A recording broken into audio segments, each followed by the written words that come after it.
おはようございます。たかしです。本日は8月26日金曜日、ただいま9時56分。それではポンド円のトレードポイントを見ていきましょう。まずは日足からです。昨日の日足は小さいながらも陰線で引けております。ここのところ上、下に髭を出すようなローソク足が連続してまして、その中で昨日は陰線なんですけれども、ただこの辺でのレンジという範疇での動きになってます。現在 GMMA は下向きになってきてます。そして少しずつですが開いてきてますので、これが開いてくると、この日足単位での下落トレンドに入っていくと考えます。まだ今の段階では何とも言えません。まだ収束してますので、ここから上抜ける可能性もあるんですが、今のところの動きを見てますと、上値を2度抑えられてきてますので、ここから下落していくという可能性も大いにあります。それでも今は安値を切り上げているという事実もありますので、ここでの三角持ち合いみたいな、どちらに動くのかが分かりにくくなってきてます。インジケーターはあまり方向感がありませんので、今はどちらとも言い難い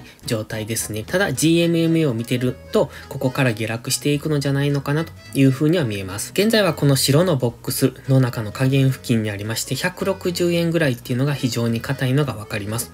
ここがサポートとなってここから上昇するのか、それともこの今の GMMA に抑えられてここから下落していくのかというところですが、もう一度160円付近をトライするようなことがあれば下抜けるんじゃないのかなと考えてます。その場合のターゲットはこの赤のラインですね。これが週足のトレンドラインなんですが、この辺付近まで158円ぐらいまでは下落する可能性があるということは覚えておいた方がいいと思います。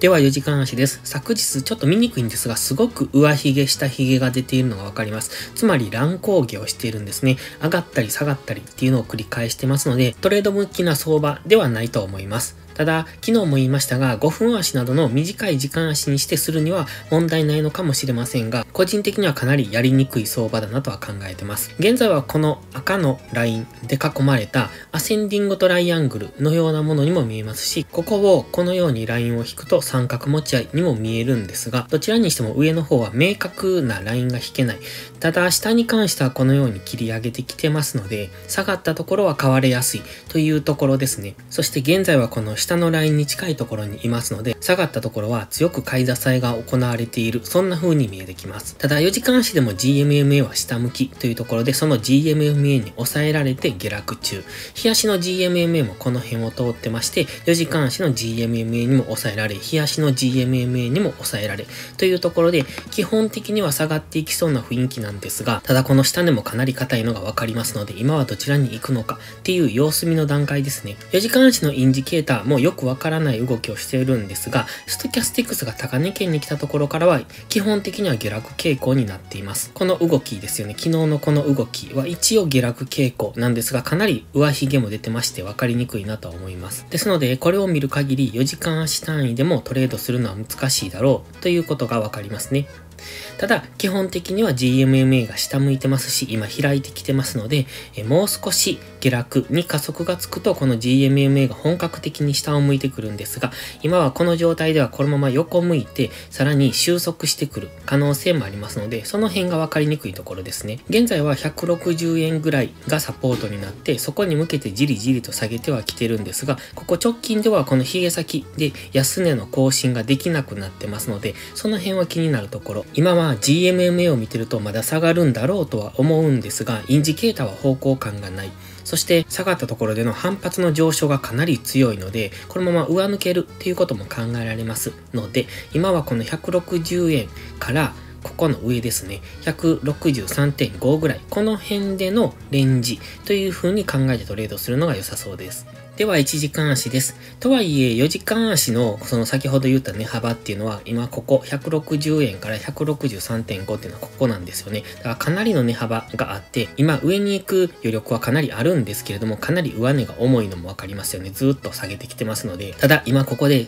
4時間足でも言いましたようにここ安値更新ができなくなったんですね。この安値とこの安値少し切り上げてるんですよ。そしてこの下落のカーブが少し緩やかになってきてますよね。ここからこんな感じでで上昇していく、こんな鍋底を作って上昇していくみたいな風にも見えますので、その辺は注意ですね。また上昇とも下落ともどちらとも取れる状態ですので、ここから下落すると言い切るのも言い切れないですし、上昇するっていうのも言い切れない。つまり上位足に全く方向感がありませんので、かなり分かりにくい状態ですので、何かのきっかけで大きく上抜け、もしくは大きく下抜けすると、そこからトレンドがつく可能性が大いにありますので、今は揉み合いの期間というところで、もしトレードするなら下がったところで買い、上がったところで売りというのがいいんですけれども、ただそれはどちらに行くかが分かりませんので、短い時間足で短期的にトレード、利確していくのがいいと思ってます。まずは昨日の高値のこの辺、162円ぐらいまで上げてくれば、そこはショートエントリーのポイントにはなってきます。今は昨日の安値付近にありますので、ここから反発してくるのかどうか